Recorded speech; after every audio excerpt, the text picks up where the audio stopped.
Hello viewers, let's create a user account in Windows 11 without involving Microsoft account. So first click on this Windows sign and go up, click on settings, and now on left side you will see accounts.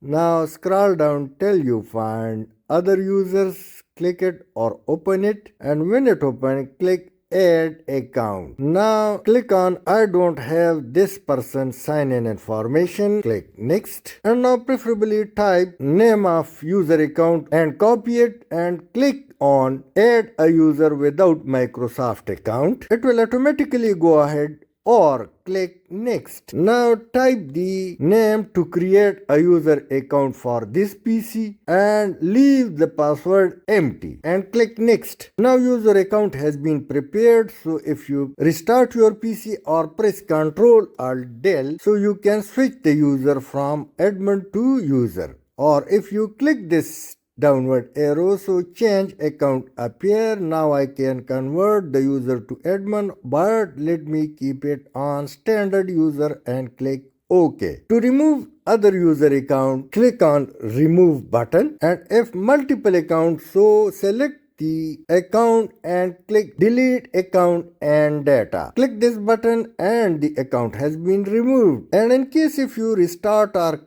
press Ctrl Alt Del, so this type of interface appears through which you can switch to user account. Thanks for watching.